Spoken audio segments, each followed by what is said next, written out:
What's going on? This is Roy Canny, and this is Favorite Game Friday, where we have a group of contributors with completely different tastes in gaming talking about their favorite game in the category of the week. This week we're talking all about games with Polyominoes, which are those little Tetris-shaped pieces that you have in a bunch of different games that can be put out on boards or put out in different ways or maybe dropped into things. So let's get to contributors' clips and see what they picked. Hi, I'm Matt from Table Talk Reviews, and my favorite Polyomino game is Cartographers. In this game, cards are flipped and players draw the matching shape onto their map sheets, attempting to fulfill criteria and score the most points. The cool thing that Cartographers does is have monster Polyominoes, where you pass your sheet to your opponent and they draw it in the worst spot they can find. It's a level of player interaction you don't see in most flip and fill games or even other tile polyomino games. There's not a lot of cooperative games with polyominoes, but Kingdom Rush Rift in Time is a real fun game. And it's cooperative and uses all those little polynomials. Polynomials? What does Tom say again? Polynomials? Polyominoes. Hi, I'm Libby, this is Julian, we are Box Meeples. You can find us here on YouTube, but also on Instagram and Twitter. Today we're talking about our favourite Polyomino games, and I've gone for Paris, La Cité de la Lumière. Do you grab the tile you need, or do you grab the bonus that you want? That's the decision you have to make in this game. And also when you're placing the tiles, do you go where your opponent's going to go and block them out, or do you go for the benefit for you? Yeah, that's a really good one. I'm going for Foundations of Rome this week. It's a game that we don't own, but a friend does. And it really surprised me. I liked it so much more than I imagined that I would. I love all those buildings. They're huge. Makes a real change to sort of the little cardboard shapes and stuff. Trying to arrange those out and trying to get the cards that you need to be able to place your buildings in those spaces without your opponent grabbing the one you need first was a lot of fun. Hi, it's Barb, Meeple PhD, and my favorite Polyomino game is the Grand Carnival. This is a game where you are building up a carnival, but you actually have two layers of tile placement. First, you're placing out these square tiles that show you where you can build your attractions, and then it's the Polyomino placement. And hopefully you've planned ahead well enough with your foundations so that your customers can walk around and you can fit just the right attractions on there that you wanted to do for some set collection and other game end goals. Happy Friday, everyone. Hi, I'm Wendy Yee, and my favorite game for Polyominoes is Barren Park. I love building up the park and expanding out, trying to get the cool objectives so that I can be there first and get the tiles and get more points. I also love that they score high to low for the advanced tiles so that you try to get those out quickly too. I love all the different races that are going on, all the fun stuff that's there, and I absolutely love just most Polyomino games. So this was a hard pick, but Barren Park is fabulous.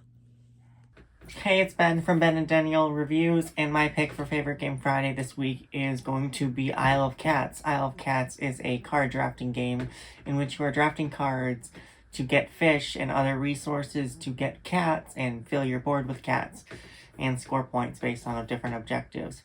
Happy Friday, everyone. Bye. Hi, I'm Josh from the YouTube channel Josh Yaks, and I love the physical puzzle created by Polyomino games. The favorite one that I own is New York Zoo by the king of Polyominoes, Uwe Rosenberg, although I am very eager to get my hands on Planet Unknown. We'll see if that one ends up taking over the #1 spot. For me, it's going to have to be Zaya. This is one of the games that I think people don't think about when they think about this category normally, but all the ship pieces that you're putting onto your shipboard are all different shapes of polyominoes, and you have to figure out how to fit them in right to upgrade your ships in different cool ways. I really enjoy the polyomino shape building in Zaya. Hi, we're the Hendersons. I'm Daniel. And I'm Deb. And this week's topic is our favorite Polyomino game. We're actually in agreement this time. Our favorite is Patchwork. And this is a game where you're making a quilt by fitting odd-shaped pieces together. It's 2 players only, and it's a perfect, not too long, not too complicated game. You can play with your mom, for example, and you can play with a lot of beginner players. It's Uwe Rosenberg's less complicated Polyomino game. Happy gaming. Polyomino games, huh? Well, there's a lot of those Polyomino games on the market. Isn't there, Chris? Yes, there are, Mike. There are. But my favorite, I think I'm going to have to go with the Isle of Cats. And look, Chris is recording his favorite game Friday at the same time. This is outrageous, Roy, and frankly, I won't stand for it. Hello everyone, Merlin's Manor here to talk about my favorite Polyomino game. As you can see, I've got quite a few Polyomino games that I enjoy playing, and my favorite still has to be the first one that I ever played that really got me into the Polyomino games, and that is The Isle of Cats by Frank West, where you are trying to rescue cats from this island, and you are trying to fit them onto your boat to fill up space, and get as many points by getting families together and filling up those rooms. Happy Friday, everyone! Hey everybody, I struggled a little bit with the picks this week because I was going to pick number 9, but Jordan is going to pick that. And I was going to pick Cartographers, but well, Nathan is going to pick that. And I was going to pick a different game, but well, Grayson picked that. So instead I'm going to feature Big Dig here, which is a game where you're drawing in polyomino shapes with a dry erase marker, trying to dig down to the bottom to get like gems and crystals and that sort of thing. So yeah, it's a fun little game. My pick this week is Barren Park, which is a great game where you're placing the polyomino tiles to create a barren park, which includes bears, but koalas aren't bears. Yeah, well, this is clearly the best pick for this week, so yeah. All right, happy Friday, everybody. Bye.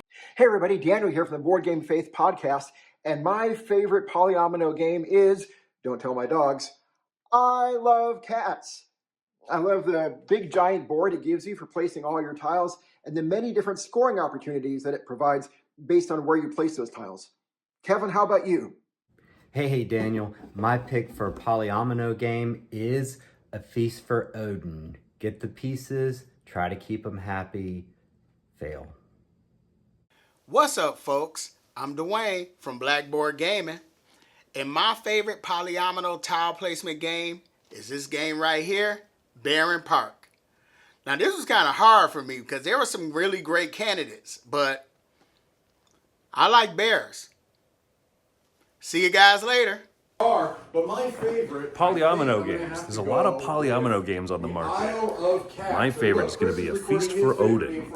While Feast for Odin may or may not exactly be a Polyomino game, it's so much more, and yet it's so much more. So, it's my favorite. Calm down! I'll do what I want, Vassal. It's crazy how many games have polyominoes out these days, but it's cool to see how different designers use those mechanics to have different style of games coming from those crazy Tetris-shaped pieces. If there's a game that you enjoy with polyominoes, make sure to leave that in the comments, especially if it wasn't one that was mentioned here on Favorite Game Friday. Well, we want to say thank you so much to all of our contributors who joined in, and if you'd like to be a contributor, make sure to check out the Google Drive link down below. You can basically just put a super short video in there and you can be a part. Next week we're going to be talking about games that stood the test of time. So is there an older game that you really enjoyed that you keep getting back to the table that for you, this game has stood the test of time and is one of your favorites? Make a super short video, drop it in there, and you'll be a part. So it'll be awesome to have you. Anyway, I've been Roy Caney. I hope you're having an awesome weekend, and I'll see you on the next one.